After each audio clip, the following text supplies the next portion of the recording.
Last time we started to explore how your conceptual map affects your reasoning. This time we talk about the value of actually choosing one that lines up with reality. And we had fun. But if I understood the why behind a structure, if I understood the why behind a company selection, if I understood the why behind riders or how it was built, the outcome of that is there's going to be a higher probability of success in light of, in face of, knowing full well that the future is unknown. I mean, not to just, that's what I've come to learn, and it seems simple to me. No, that's great. And with the people I've talked to, it's not uncommon for people to come with policies they got from other agents, and we do a standard review, like enforced policy review, where I kind of tell them what they have. Yeah. For the first time. Right. Might not be exactly what they understood they were purchasing. It's usually not. There are some similarities, Yeah.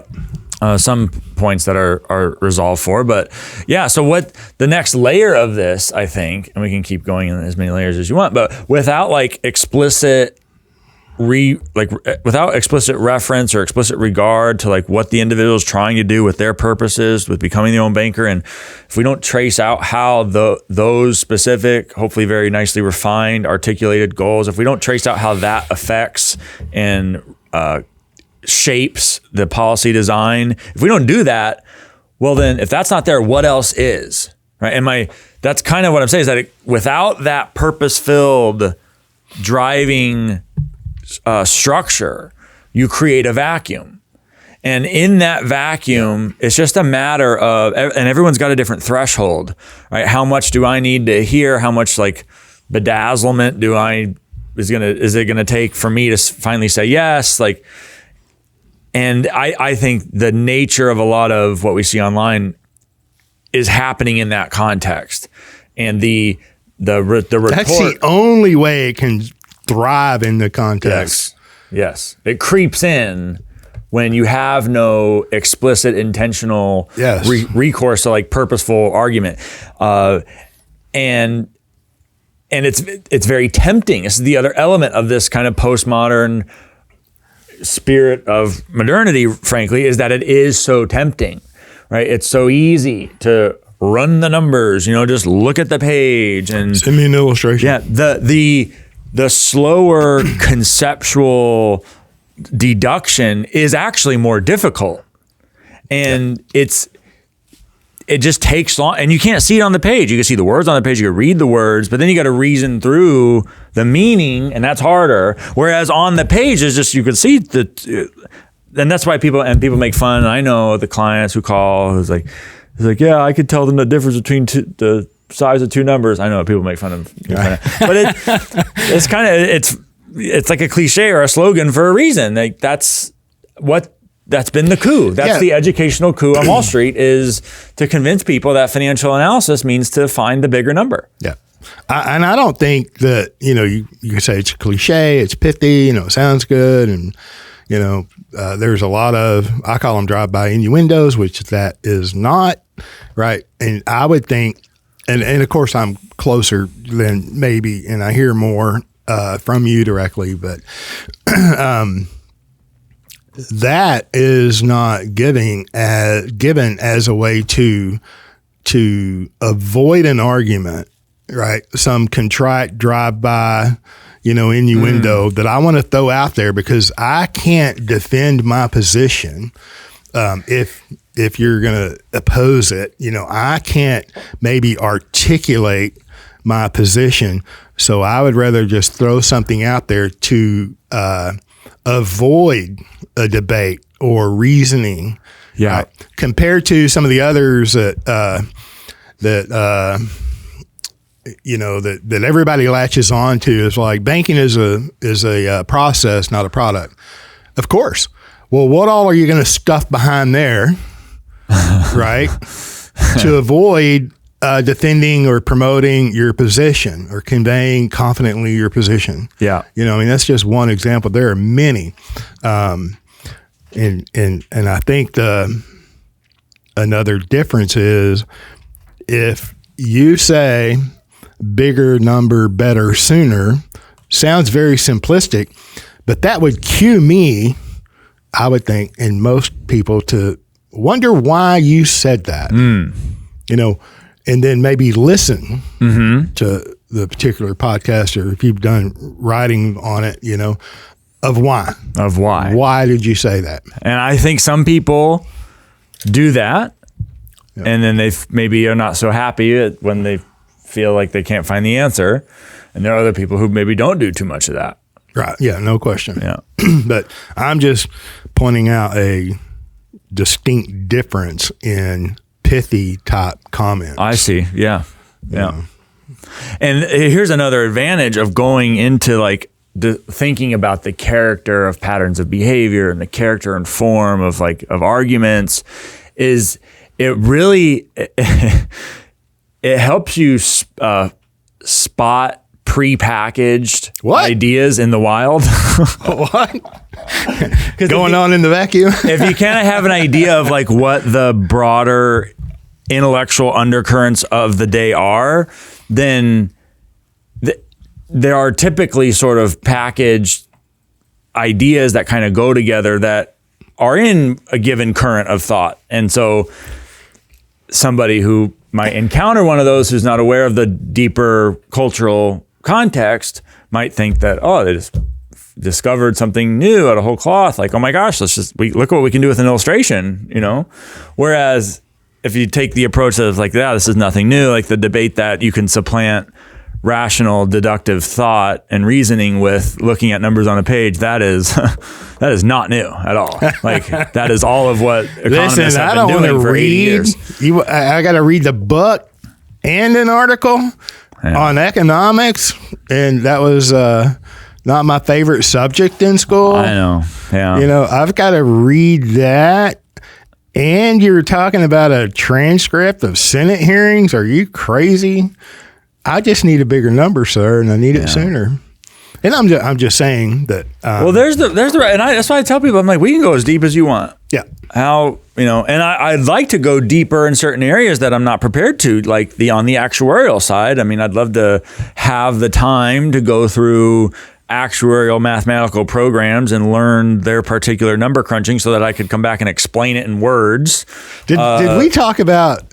You know, I don't want to derail you. I promise I don't. But did we talk about previously on an episode of some of your interactions with life insurance companies? We have, yeah. We have? Oh, for sure. Okay. Like what? Like my conversations with product designers and stuff? Yeah. If I'm any part of the conversation, you know, sometimes I am. I give them a fair encouragement. You better sharpen your pencil. You better know your products and why your products and offerings exist. Yeah. Before you talk to Mr. Griggs, he might read up on your own actuarial data and background. And they, you know, I don't know how they take it. They thank me, of course, and okay, I'm like, and then they talk to Mr. Griggs, and I can only imagine what they look like out of the outcome. It's like, my God, I'm glad to get off that call. They look beat up after 3 rounds with a heavyweight. I don't know, you know. Well, I mean, it's like to find the. And my point there is deep. He wants to go deep, like you said earlier, and find the rock bottom. You know, by golly, he wants to find it, and God bless you.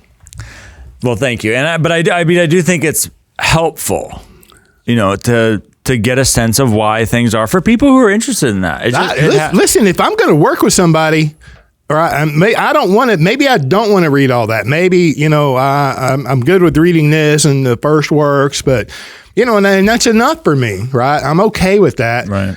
But I want to work with somebody who's gone to the rock bottom. I personally want to work with, and I don't use the term very often, an expert, you know, a craftsman, somebody who's knowledgeable, experienced, and, you know, above, on the higher end of quality. I would think you'd want to take advantage of specialization and the division of labor. No Just question. put it in economic terms. Well, you're the economist. So I speak plain English, sir. I mean, I'm not going to medical school, figure out how to take care of a heart surgery if I would need one. Or would you walk into your cardiologist, and you don't have one, and self-diagnose? Would you write your own prescription? Yeah, well, we could imagine that. Of course not. Would you write out your own treatment plan? No. I'm not saying you wouldn't modify it with natural, whatever you do as an individual. This actually gets to a good point, because I've thought some about this too. It's like, obviously an agent isn't a cardiologist, and it's like, obviously there's this difference in trade-offs between the type of reasons you might come to see a cardiologist versus a life insurance agent. But and I'm not trying to bring up physicians to elevate. No, it's like, but we were talking about your money, so it may be of vital interest. Yeah.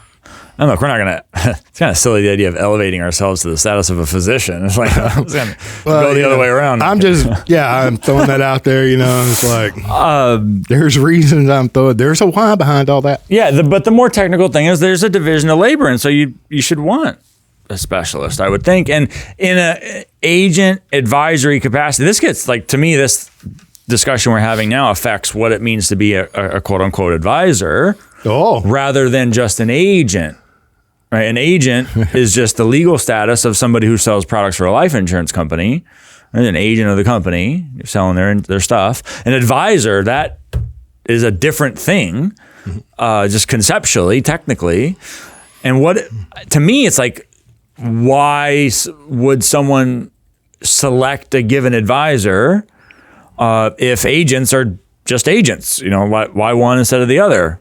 And I think what matters there is a perspective and competence, like a unique, hopefully well-anchored perspective that sheds light and is true, is actually and not just a narrow opinion. I mean, we all have opinions. We all come with our previous influences, but in an advisory role, it's not down to here's my only opinion, right? So narrowed of a presentation of advice or consultation. That's a great contrast. Like having a perspective versus just rinsing and repeating the same mechanistic, cookie cutter type thing. Yes. It's a real difference. True. And when I have, and the clients who maybe they wouldn't use those words, but they, in so many words, understand that, and the conversations we have are much more vibrant and, pleasant. Pleasant certainly, but the spectrum. I mean, they're all pleasant. The spectrum of things we cover, and like they're not new in the sense, but they are in some sense revealed, like discovered in conversation. Absolutely. Of how to properly or how to beneficially think of this or that decision, or how to properly or beneficially or optimally is the right word, how to optimally accept given financial circumstances, to get accumulated savings and some unusual ongoing cash flow most efficiently into a policy over time. Like to do all of that, the layers and the vibrancy that comes out of that, that's where the real magic happens. I completely agree with that and live that on a daily basis, right? Oh. I would hope that the listener to this Banking with Life podcast, all of these episodes, I would hope and I believe at some level, more often than not, there is a level of discovery through the nuance, through the detail, through the depth, that is not generally easily found elsewhere. It's completely away from the analytical, number crunching mass that exists. So I would hope very much that this podcast helps the listener along their process of discovery. Yeah. And if you do try to go deeper into like the conventional sources, I tell you what, you're not gonna find much there. You're not gonna have that revelatory, like it kind of feels like you're peeling back the layers and, seeing things more and more clearly as you go. That doesn't happen in the convention. And why? How could it? Because in the conventional setting, everything is built on fractional reserve banking and the unpredictable fact of the business cycle. And there's no attempt to address that. There's no attempt to address the problem of those periodic collapses in value. There's nothing wrong with our banking system. It's stable. Yeah. So what could be there, right? There isn't a way to expertly, and of course all the people have their little approaches that seem to have happened over some carefully crafted timeline and some carefully observed index and for some particular part of a business cycle, and all of those things may be coincidentally interesting, and you could find so-and-so made returns over period X to Y that just so happened to line up with some explosion in the money supply. It's coincidentally it makes for a great presentation. Yeah. How convenient. But there's nothing special to be attributed to the judgment of somebody who happened to float along with the business cycle. It's that's not, you don't get bonus points for happening to be on the boat when the tide went up, What? It's you're not the special captain, that something else was responsible for that. And that's the business cycle, and which at the end of the day can be traced to the decision makers of commercial banks and the Federal Reserve Board, which isn't you and me. And there's a why behind all those decisions. Sure. And if you like history and want to get into that, you can spend a lot of time. But at the end of the day, there's nothing there to unravel other than the disappointing failed careers of past economists. Struck a nerve there. Well, whereas with IBC, it's you come to a new layer. It's how could that be possible? Wait, it's all guaranteed. Wait, it's all private. Wait, it's all post-tax. Wait, it's all tax deferred. Wait, I can get to it all tax-free. Wait, I don't have to pay it back if I don't want to. If I do, I can do it when I want. It's layer upon layer of whoa. And it feels like people describe it as, you're falling, or it's the paradigm shift. I mean, we all have these different ways of explaining what that feels like, but I think what's responsible for that feeling is the fact that it's just connected to deeper analytical and conceptual truths. And it conforms to the structure of human existence, right? It lines up with what people need, which is, as it so happens, more and more capital. So if you accept that initial presupposition of it's a good thing to have more capital, well then there's a whole track to fall down here. No question. That lines up very nicely with, if anybody's interested, the kinds of things that people have talked about, in the history of Austrian economics. So which to me should be exciting. It's there's a personal financial thing I can do that I don't have to participate in any of the crap that is legitimately linked to formal published ideas. There's more work to be done there, of course, because this thing is, regarded as untraditional or contrarian or whatever. Okay, fine. That's all an opportunity, but there's something here, right? There's something there's substance. Whereas I think if you look at you go poke a conventional financial advisor and ask them what the core of their intellectual superstructure is, who are they reading? What major economists from whenever, let them choose when, that they're relying on, and see if they can go past a Eugene Fama or a Harry Markowitz. They're not going to. They're going to pull up stuff about pricing securities under neoclassical, made up, purposefully unrealistic assumptions, and then they'll talk to you about how they can put that in a computer, and then they'll talk to you about how some of them ran hedge funds into the dirt. Timelines. Oh, cherry-picked. Yeah, and then they all went and crashed Lehman Brothers. It's you can't make this up. But that's at the core of the conventional financial framework. And yet we, as proponents of whole life, have to hear that whole life is the worst place to put money. And then Dave Ramsey, the types on the pop folks, go on the radio programs and get the millions. And I'm not bitter. Maybe I am. I don't know. But get all the attention for repeating poorly laundered ideas from a very young, by the way, very young intellectual tradition with a pretty bad track record. I wonder why. Yeah. And then people wonder why, the state of personal finance, people don't have savings, and they're beholden to lenders, and everybody wants to go find the next, special Hackett thing. I mean, we're so disoriented, literally, economically and financially. It's kind of bewildering. It's really heartbreaking in some cases. I mean, yeah. You over get and the over. Specifics of like individual situations. It's really sad. 33 years. I'm just, not always, but there's a lot of it.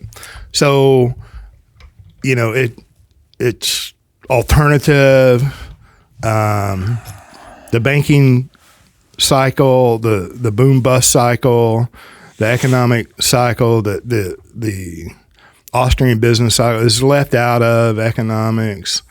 Fractional reserve banking is like a third rail. You can't really talk about that and be successful or remain platformed. And then the banking function at the you and me level, you mean it's possible? So it's well beyond just a great place to put money, build capital. Wait, I got to have capital or access to capital to perform the banking function? I didn't even know I could control the banking function. And I sure as heck have never been told what it could potentially mean to me and my family and my future legacy if I were to even practice that control, gain some control. Never even knew that existed, right? And so how there's no way that this couldn't be alternative, could not be alternative. Right. I mean, so. And then you're the tinfoil hat wearer, and whomever's talking about the infinite banking concept, their integrity is challenged or whatever because it's just a sales gimmick. You're just selling life insurance. Yeah. Or making mountains out of molehills, or getting all worked up for no reason. Yeah. Right. Let's see. Majoring in the minors. Majoring in the minors. The example that comes to mind is like if you just imagine that. The way that, this is a hypothetical, but imagine that the way everybody gets their haircut, it's a buzz cut. Everybody. That's just what everybody's always done. We just all get buzz cuts. And here comes along a barber that says, you can have whatever style you want. And people are like, What? That's not how we do things. That's not what I heard. Shorter, faster, sooner, better, right? Like it's just... Isn't the speed all that matters? Like, isn't the efficiency all that? Yeah, and then I'm going to get real analytical after you get your new style that you chose that you didn't know you could choose. And then I'm going to come right behind that and I'm going to show you how to make that better. Right. Look, it could be shorter. Everybody else is doing this, Yeah. I developed a new blade to go on the clippers, It's faster. The motor's faster. I can enhance that, Rothbard used to use the example of like to explain what happens when the government takes over something. He's like, imagine if the government produced shoes. There'd be one type, one color, one size, and not enough of them. And if that's how people just had shoes, and then here comes along somebody saying, oh, but you can have whatever color you want. We'll make you a size that fits you and that you might like. It'd be like, even some choices of different styles. What? It's like, yeah, Nelson. No, I want to be just like him, and him, and him, and him, and him, and him. Yeah. Nelson, the fish are the last to notice the water. Mm-hmm. It's like, I don't have to, I can have the same dividend regardless of whether or not I have a loan outstanding. What? I'm in an environment, and my money is in an environment. And if I'm in this environment and I discover that I'm in this environment, then maybe that'll inform my actions, which may be different from yours. And one of the thought processes maybe means that if your money is in an environment, and it is, and you recognize the environment that it is, it's a little process of discovery, and then discover that I can control the environment in which I operate my money by contract. Oh my gosh. And I have all these other beneficial characteristics. and then, but you're going to describe that using a word that has been demonized and browbeaten, and a product that has been browbeaten and demonized. And to prevent me, maybe, I don't know, there is a why. I don't know that is the why, but I'm just throwing it out there as a possibility to prevent me to even discover that I could control the environment. Hell, I didn't even know my money even operated in an environment. The mere fact that I could control it and consider a comparative outcome to the norm, it's like, that's absolutely a discovery. Oh, and then if we go down that road and, the more we discover and comparison, and then we can start properly classifying things. Oh my gosh. Proper classification. Oh my gosh. Funny how this lines up with what Nelson Nash wrote, huh? Yeah, I'm shocked. You didn't create anything new to supersize it or to a bolt on. I've heard that. So, you got a bolt on. Whatever the way to make it better is. No. Yeah, whatever new terminology. Yeah, but it's economics. So I got to roll the eyes. I mean, Nelson would tell people enthusiastically that he was personally mentored by Leonard Reed for 42 years. What? He was very proud of the fact that what he thought aligned with what he understood from his economics education. And he regarded it as like, in so many words, I'm saying this, as like an opportunity, like to explain this material, what we're doing in economic terms. Like the one who came up with it thought that, like, maybe there's something to that, right? Like maybe it's not something to be avoided or shunned. There's something there again. And I just think it's, for me, as coming from that economic background and whatever it was, problems with authority. You say that in the past tense. Right. Ongoing, current, established, routine, repeated problems with authority. But to be able to hitch my financial approach to a real intellectual tradition, both in terms of the economics, but then deeper, like the nature of science, like the nature of just deep inquiry into how things are, right? To know to some degree, to some level, that what I'm doing with my own money here today, 2024, is linked with, carries a relation, follows in line and a tradition like that. To me, I really like that. Yeah, well, it's a source of optimism for me. Absolutely. You vetted the traditions, the economic traditions. Yeah. Before your discovery here. Right. And that was a real, process of discovery for a young man studying economics, degreed in economics, and particular economics, deciding, what your preference was and why, going down to the rock bottom of the why, he can argue with an economist from whatever school successfully. And then to see this, discover this, become exposed to this, and then the alignment, like you said, that's pretty powerful. Yeah. And I think at some level we all do that. I know it happened to me, 14 years in the life insurance business and trying to do the right thing, doing the right thing. I wasn't trying to do. In my mind, I was doing the right thing for my clients, myself, my family, the greater public, and still am. Not that I'm perfect, but to meet Nelson Nash 14 years later, while I'm looking for the truth about economics, money, not in a formal academic way, more informal, and looking at what I had done previously, what I had learned, everything that, and I'm still a student, right? And then finding this, it was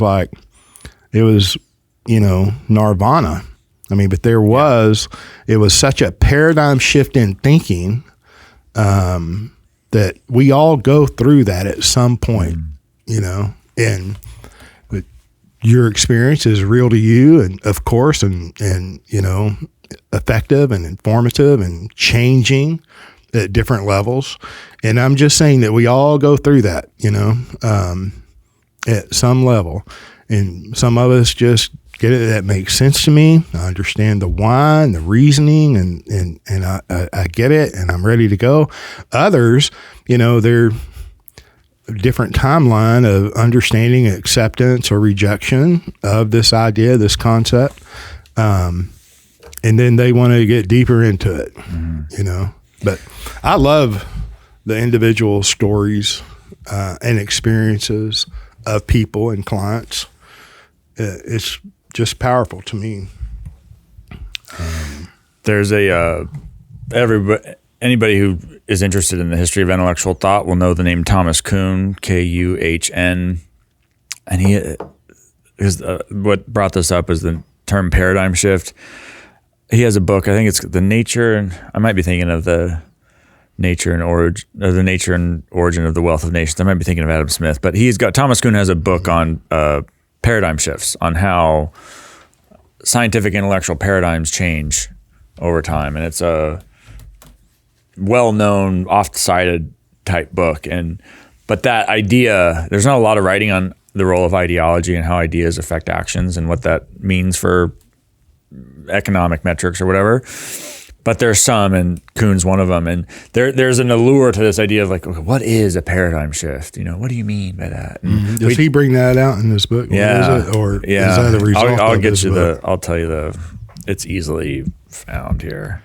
Thomas Kuhn, Kuhn, The Structure of Scientific Revolutions. Thank you. Google. The Structure of Scientific Revolutions. And he just explains the nature, but this more broadly, the idea of a paradigm, how does that happen? How does a scientific revolution occur? What's the structure of them? Has always been an interesting intellectual domain of, and no one really has a good answer, is my point. Right? Is that no one really knows how to explain it well, but using, I think, Jordan Peterson's map metaphor, our way of thinking, our framework is a map, it tells us. I think a paradigm shift is that the moment that it happens, where the light bulb goes off or the switch flips or whatever the analogy is we want to use. I think that's basically like the moment of discovering that a different map is actually better for the territory. And the one that you were using, that you were relying on, there's a moment of discovery of inadequacy. And when that old map, that old way, that old framework, that old way of establishing the necessary context for the manifestation of meaning, when that changes and there's a flash of an observation that the new map is in fact more aligned with underlying objective reality, I think that's a paradigm shift, where the new intellectual framework is supplanted. I appreciate that, and I was unaware of that book, but you're then pointing or putting that a point of discovery in a finite place. Right. I'm just saying it happens it happens at an acute moment in time. Okay, an acute moment in time. So it's a finite place, right? An acute moment in time. What do you mean by a place? I'm not referring to actual maps, actual physical locations. No, I understand that, but just the process. I think the discovery process to the point where it changes your map, your future actions.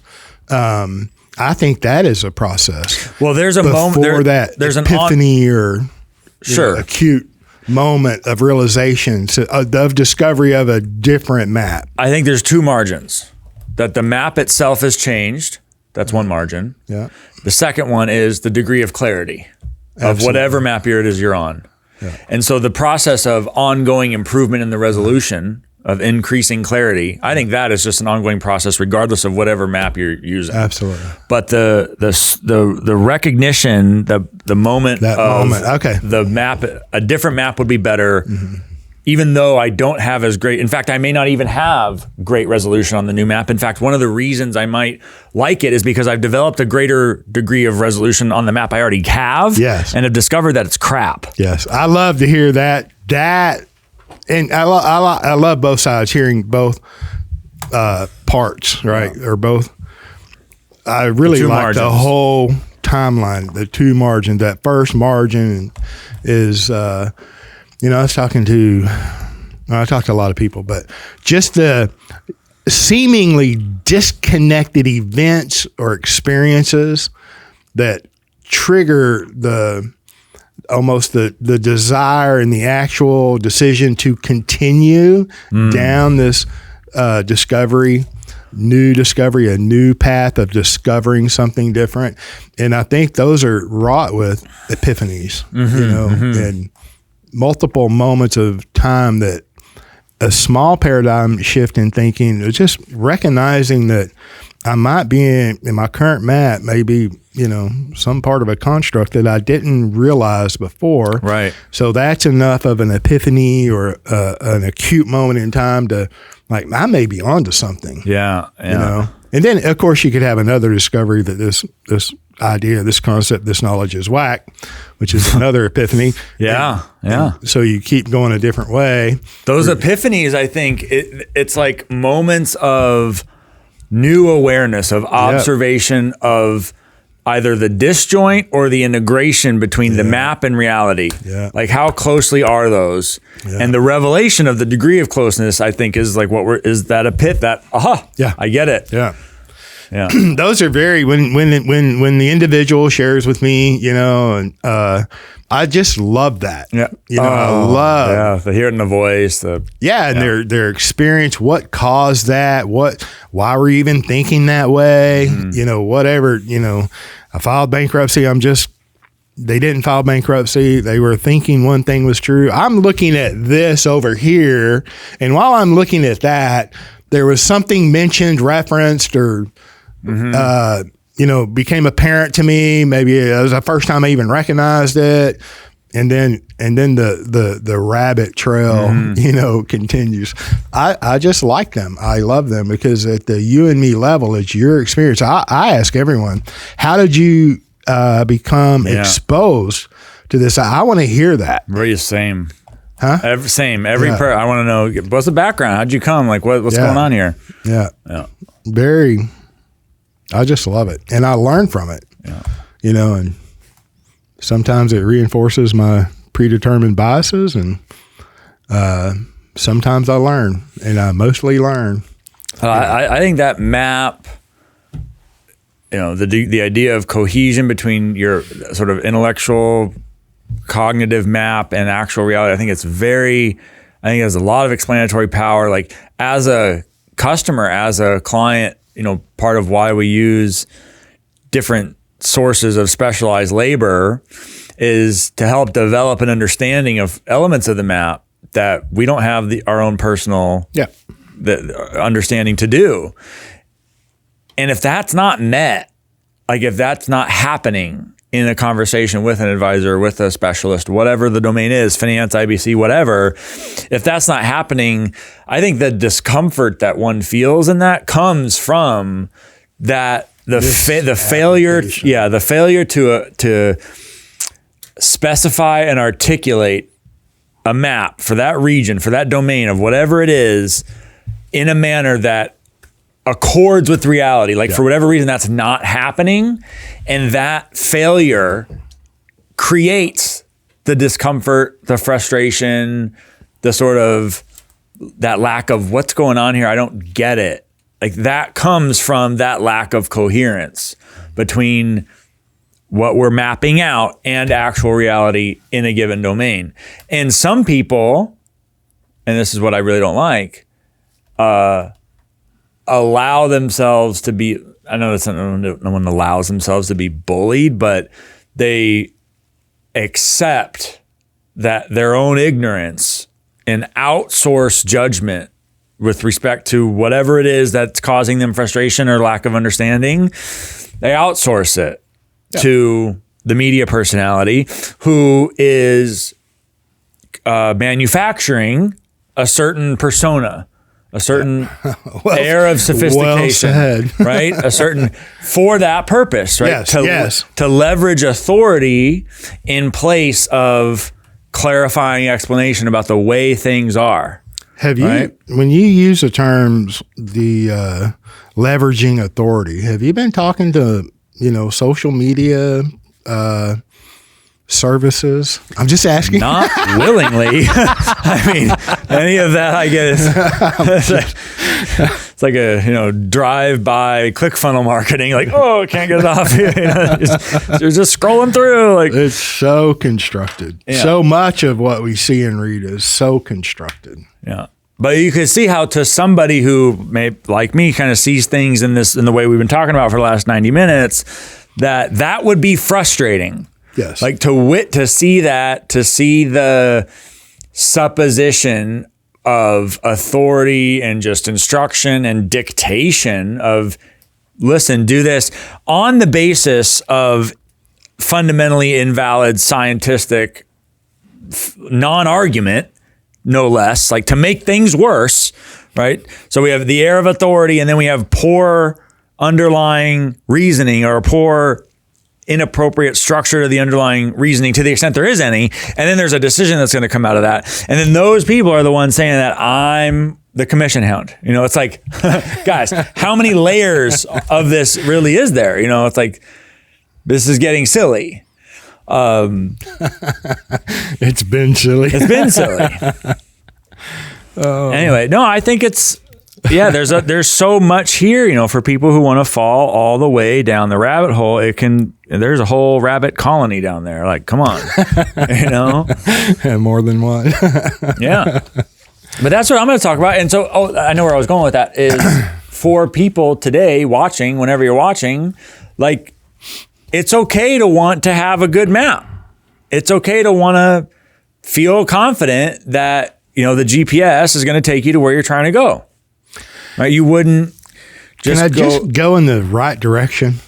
Can we just start there? You can start there. But look, to start in the right direction, even then, supposes that you can orient yourself. Yes. And in order to do that, you've got to have you got to be motivated by certain purposes, because it's always a question of whether the proposed solution is going to align or meet what the initial purpose is. It's the compatibility between means and ends. But that always has to be, the reference always has to be the initial individual's purpose, not look at the big number on the page.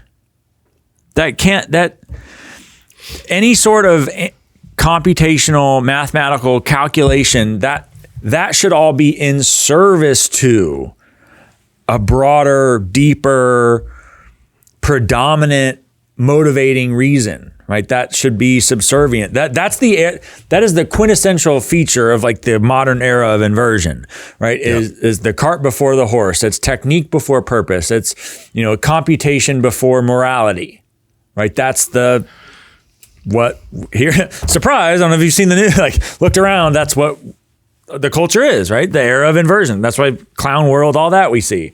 It's the same thing. The same thing goes on in the marketing or quote unquote education around certain financial topics or products. It's the same deal.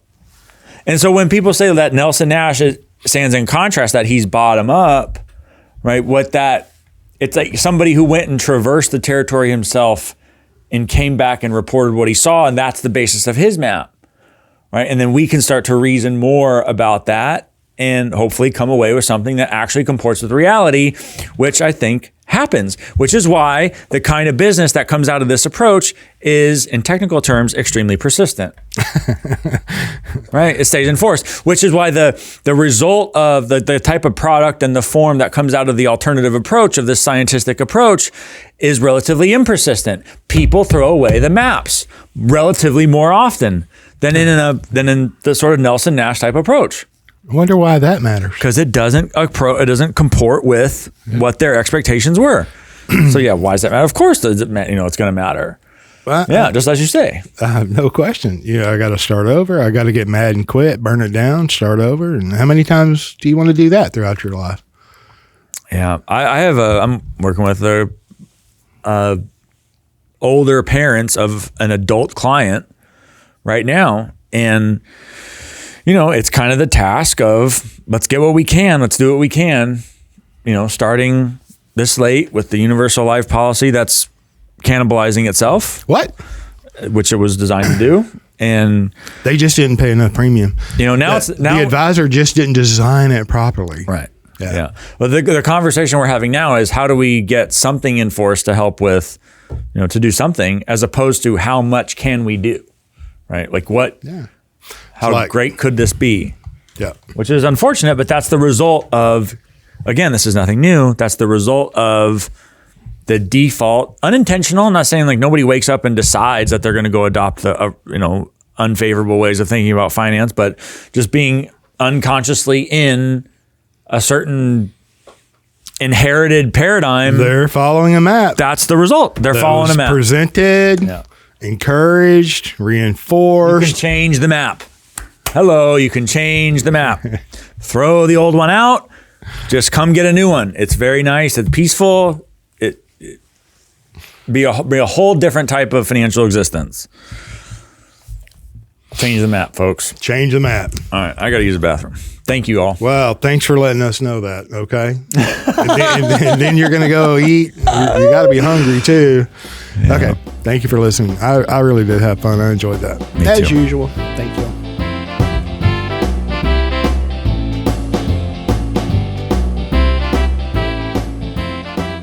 Thank you for joining us on the Banking with Life podcast. If you're watching on YouTube, make sure to like and subscribe and click on that little notification bell. Otherwise, join us on Apple Podcasts and Stitcher for weekly content.